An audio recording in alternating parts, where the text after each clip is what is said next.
What's up mga paps? Welcome back to my channel.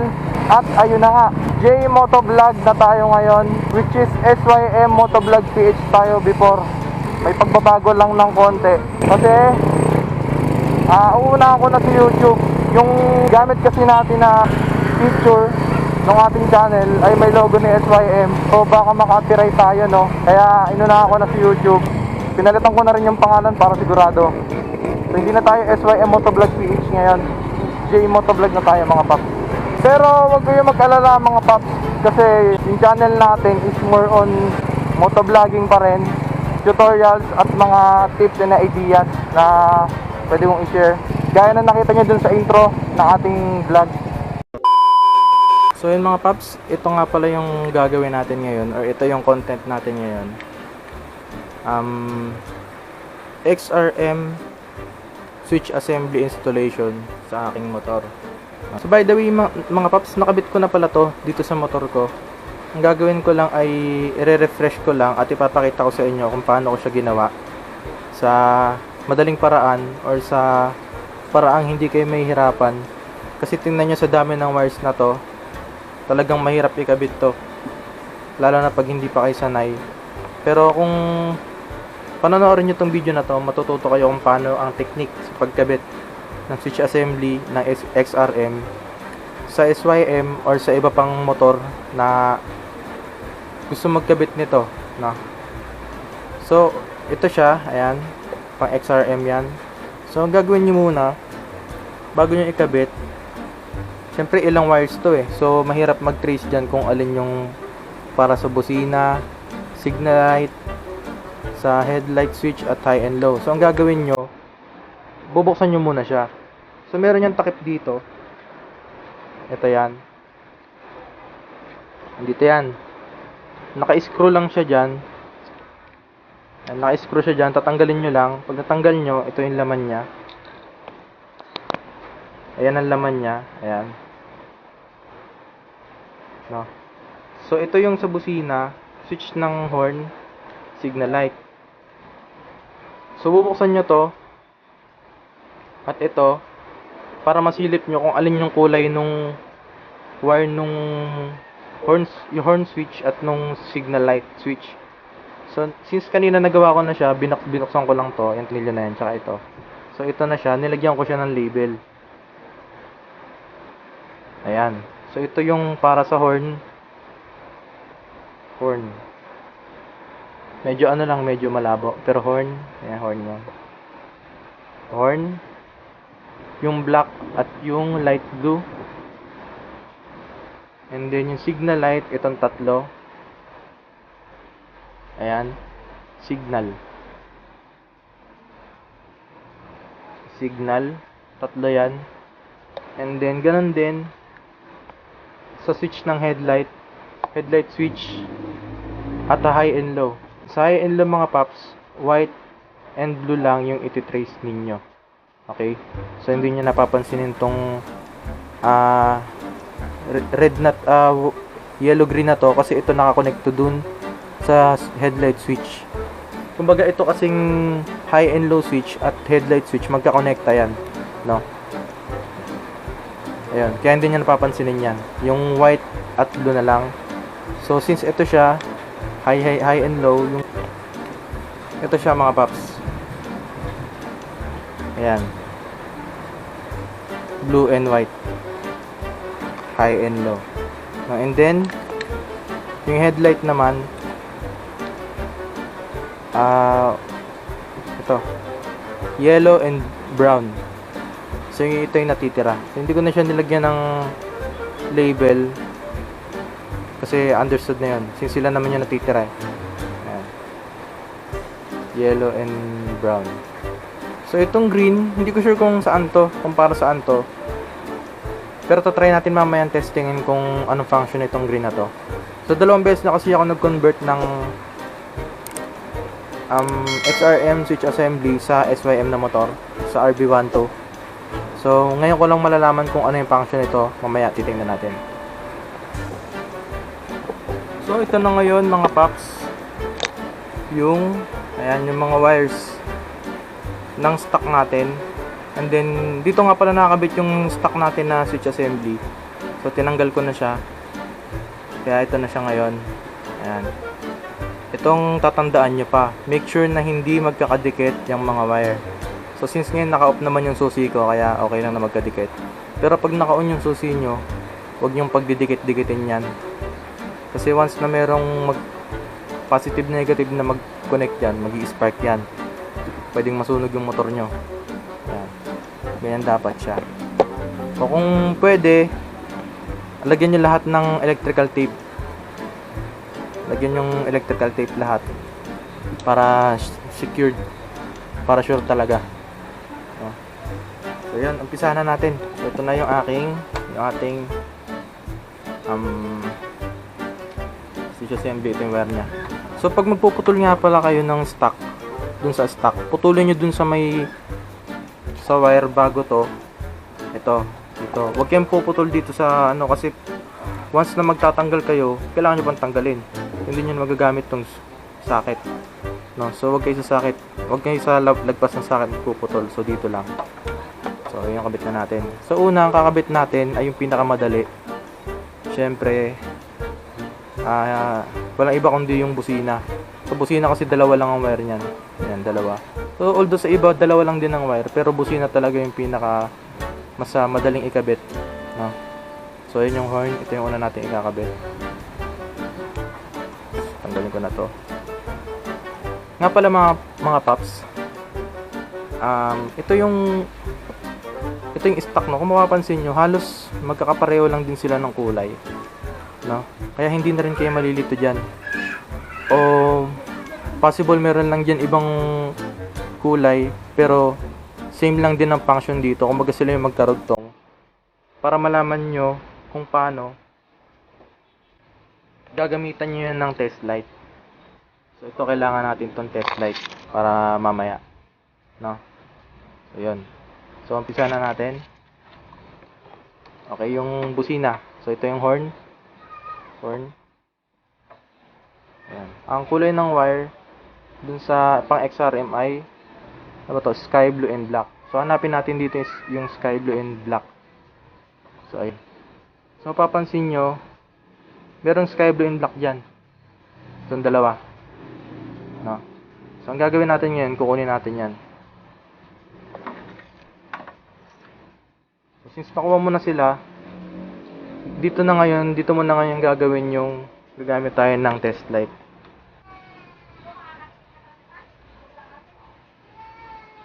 So yan. Then ito. So ididikit natin dito. Ayan, dito. Wala.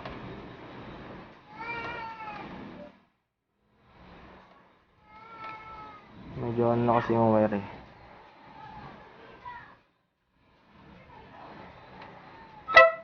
Ayan, tumunog. So tama.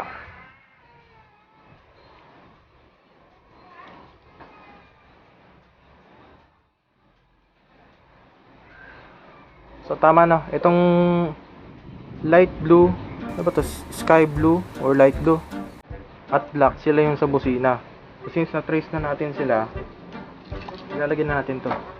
Ayan. Itong sa horn. Okay. So ilalagay na natin.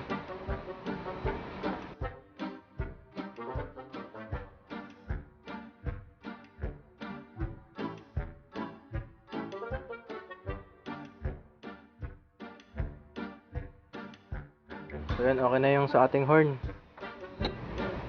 So yan, next na ay ating signal light. So ito na yun, yung tatlong wire. Signal. Then ang kulay niya ay sky blue, orange, at white. Brown, white. Ito yung kulay ng wire dito sa XRM switch assembly. So dito naman sa stock, kung mapapansin nyo, meron dalawang kulay na kapareho, which is orange and sky blue din. Pero itong gray, ito yung negative ng ating stock. So possible itong gray na to at yung brown dun sa switch assembly na XRM, sila yung magka-connect, which is yung negative. So sila yung pagdudugtongin natin.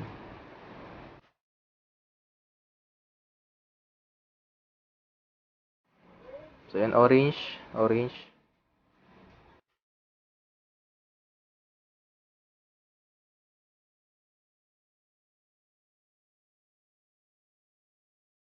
And then, sky blue. Isa pang wire.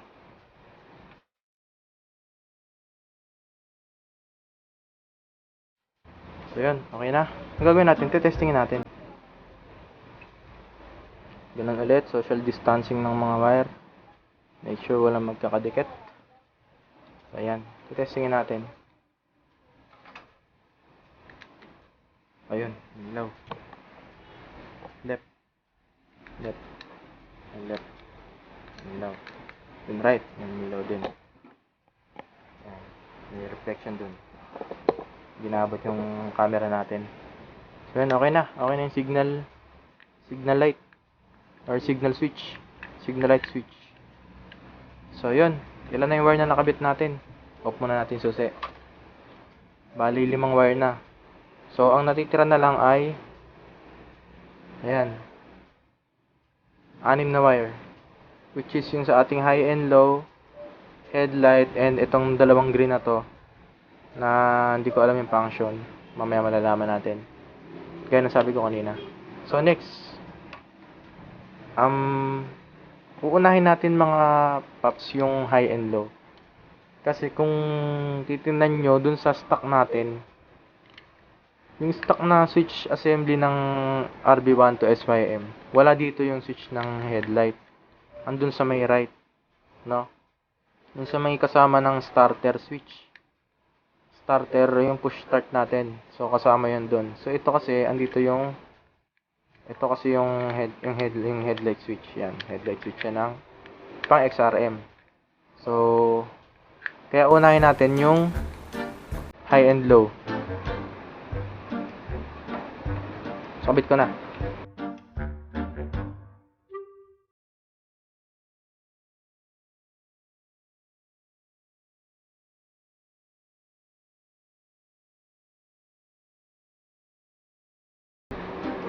Okay na yung 7 wires, no? So okay na yung 7 wires. Yung ating horn ay yung signal light, high and low, and busina. Ayan. So okay na sila.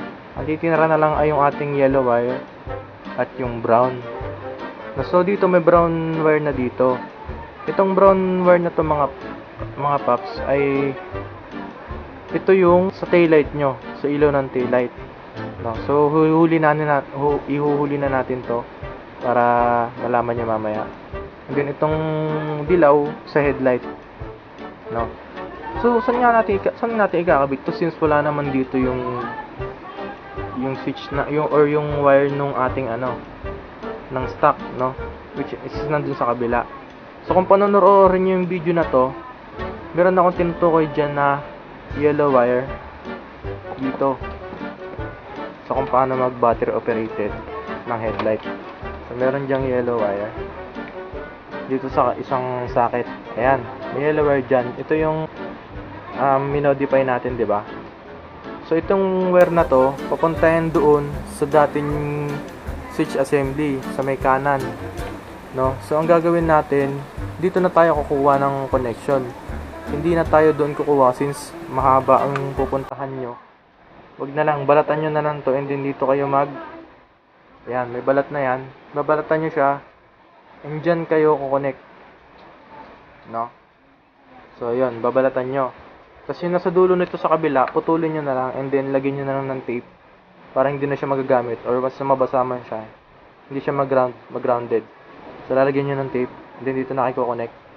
Dito nyo i-connect yung yellow dun sa inyong XRM switch assembly. So yan, connect natin.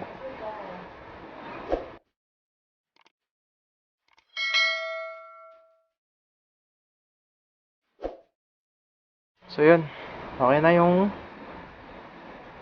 brown na natitira. So kabit na rin natin to since sa taillight nyo naman to eh. Pag wala to, hindi nyo kinabit to, hindi ilaw yung taillight nyo. Wala kayong taillight. Nakabit na natin yan.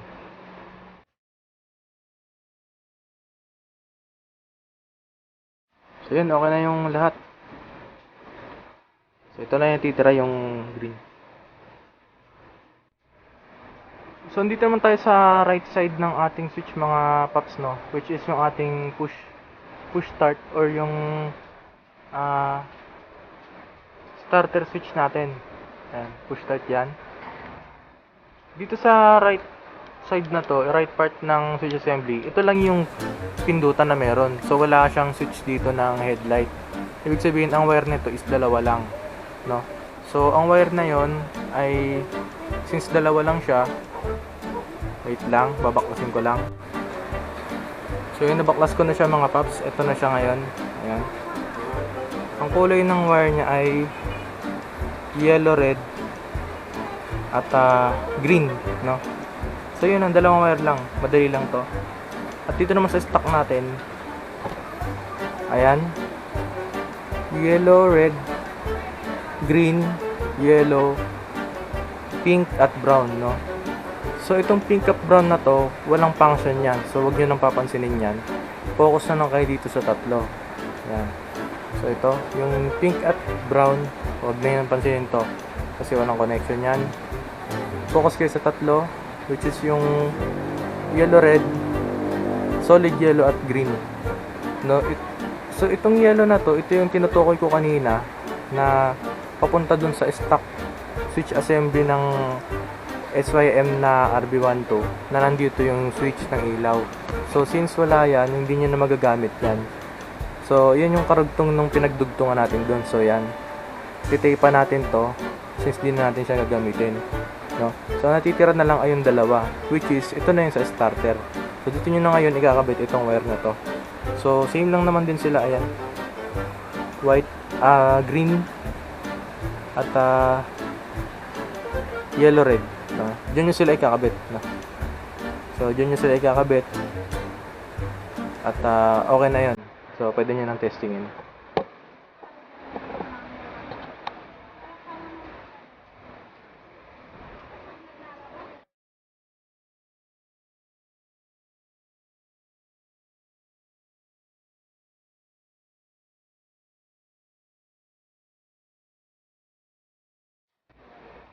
So, balutan nyo na sila ng electrical tape.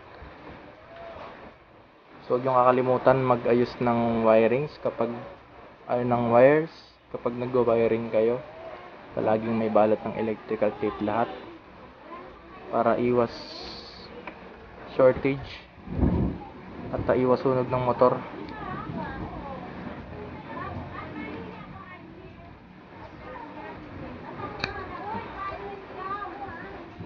Ano yan?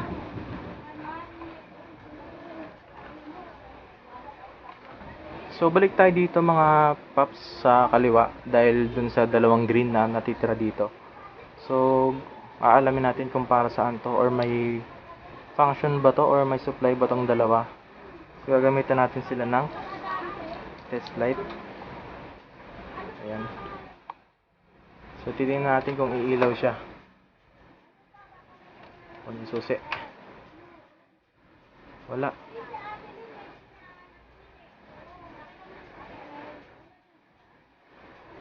Wala rin. Try natin mag-open ng isang ng headlight. Wala rin. Wala. Pero kung silang dalawa, wala rin.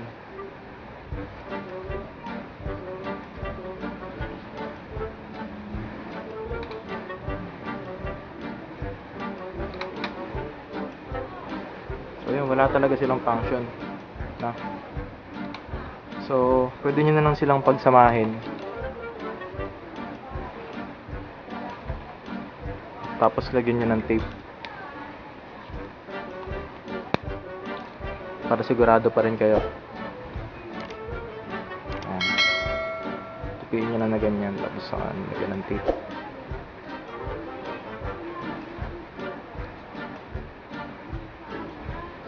So ayan, ganyan lang. And then tapean nyo na to.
So sa throttle naman paps, magkakaroon lang kayo ng konting adjustment.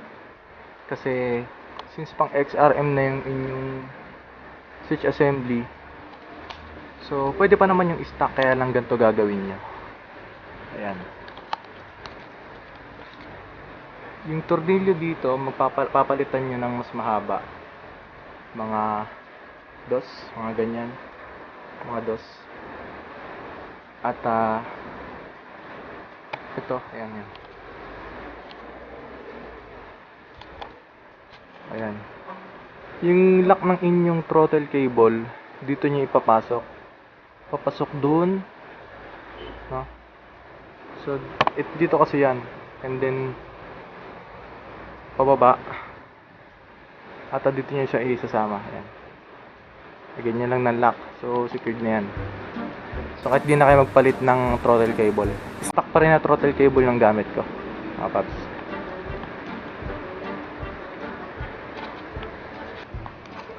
So yun mga paps, okay na yung ating switch assembly installation, switch assembly ng XRM installation sa ating SYM RB12. Ayan.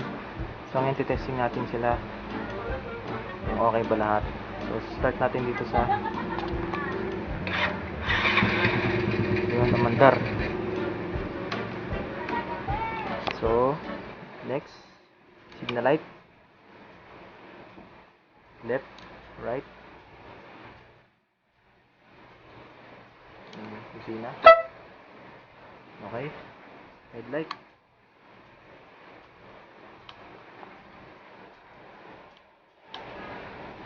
high, ayan. High, low, low, sorry, high yan, ito yung low, no, high, low, high, low. So yun, okay na mga paps. So hanggang dito lang mga paps, at sana meron kayo natutunan panibago mula dito sa video na to. At papaalala ko lang ulit mga paps, J Motovlog na tayo, no. Pero huwag kayong mag-alala, tuloy pa rin yung paggawa natin ng tutorials, lalo na sa SYM na unit. Dahil yun yung unit ko. Kung meron mga ibang unit na mai-content natin, why not? Mas maganda yun. Kaya kung meron kayong natutunan mga paps at nakatulong sa inyo itong video na to, like nyo, and then subscribe na kayo mga paps kung hindi pa kayo nakasubscribe sa channel ko, para marami pa tayong videos na parating. And comment na lang kung may tanong mga paps, pasagutin natin yan. So yun lang, maraming salamat mga paps, at ride safe. Ang dumi.